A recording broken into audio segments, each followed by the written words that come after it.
Alright people, welcome back to another video in our Mitre-Attack series. So this time I turned up the volume a little bit on this video, received the feedback that they are too low volume apparently, and we leave out the music. Let's get straight to the topic. You're not here for the music, are you?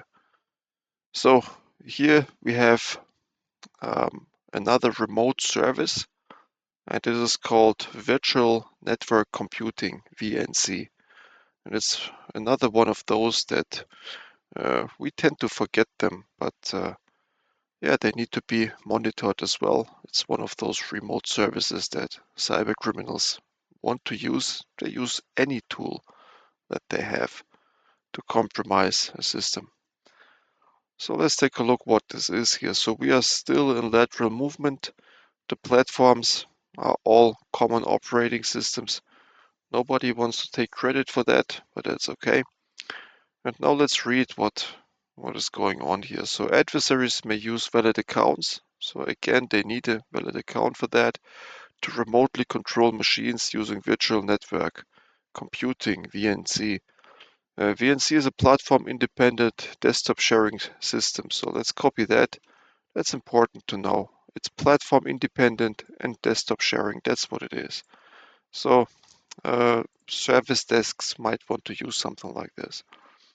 That uses the RFB, remote frame buffer, whatever that is, protocol to enable users to remotely control another computer's display by relaying the screen, mouse, and keyboard inputs over the network. That's what it is. I have never used VNC if I remember correctly. I'm not sure.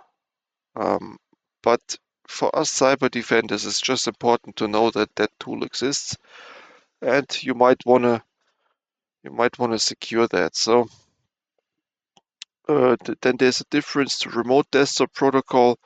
The one is a resource sharing software, the other is a screen sharing software. So there's a difference between these two. I think resource sharing has more features than just a screen sharing software. But for let's say a user help desk, it is certainly enough to just have the screen, the mouse, and you don't need more than that. And then adversaries may abuse VNC to perform malicious actions as logged-on users, such as opening documents, downloading files, and running arbitrary commands. And let's copy that too, because that's so opening documents, downloading files, and running arbitrary commands. That's what they want to do. Good. And then adversary could use VNC to remotely control and monitor a system, to collect data and information, to pivot to other systems within the network. Specific VNC libraries implementations have also been susceptible to brute force attacks and memory usage exploitation. Okay, good. So that's what it is. We know now a little bit what to expect here. Just another remote service that you wanna protect. When it comes to procedures here, we have as usual just a list of software groups. We don't have campaigns here, and they all use VNC. The point of this is just to show you, Mitre just wants to show us, yes, this is relevant. So Carburp can start a remote VNC session by downloading a new plugin. Danbot can use VNC for remote access to targeted systems. So as a cyber defender, once you see what VNC is capable of, and that's just connecting to a port and being downloaded first, then we can think about how to protect against that. Let's move on to mitigations. So mitigations, this is nothing unusual here. So you have audit, so inventory workstations for unauthorized VNC server software. Okay, so just look at if you have VNC software that you are not familiar with. This is the first thing. And then of course, disable or remove feature or program. Yes, so uninstall VNC server software if you don't need that. For this, you gotta create policies in your company. What remote software is allowed and what isn't. And if VNC is not on that list, or maybe not only on a list for certain systems, you can get rid of it. The other thing is filter network traffic. Yeah, so you have these ports 5900, 5800, and 5500, and those are typical ports for VNC. Those are TCP ports. So you can monitor those and only allow them for very few systems that you want to remotely access like that. And then you have limit software installation.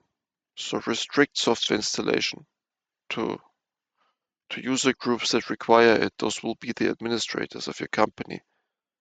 And a VNC server must be manually installed by the user or the adversary. So yeah, so you can't restrict that thing. The first step, and that's the point of this whole video here, is I forgot about VNC already. Okay, so at some point you need it, and then you pay attention to it a little bit. But there are so many things for us cyber defenders to protect. You won't have VNC at the top of your head. So I just want to give you here, or Mitre-Attack does that. I'm just repeating it pretty much. But what we do here is we just take a look and remember, oh, there was VNC, and then let's go to our security operations team and talk to them and see whether we have that protected or not. Let's get to detection strategy now. So here, when it comes to detection, it is quite straightforward. So they give you some of the processes that you get to monitor. Let's copy them. So it's like this, X11 VNC, then you have VNC server. Those are the related processes. And then you have here at the top screen sharing D. So that's like also something to look out for. And then you just want, at the top it says detection of VNC service or executable starting unexpectedly. And again, this unexpectedly, that's something you gotta figure out in your own environment. So what is an unexpected spawn of VNC? Well, if it's not an administrator trying to spawn such a process, it's a regular account, and then you must ask yourself, why is that user doing that? So here, this detection here is straightforward, I would say. The trick is really just to know that VNC exists. Okay, you might have be as me, you might have forgotten that that thing exists even. And sometimes we think that, oh, nobody is using that anymore, but well, administrators, they are using everything what is convenient to them. And then let's take a look at references. So there are a little more than 20. There are 23, so we have almost a complete list here.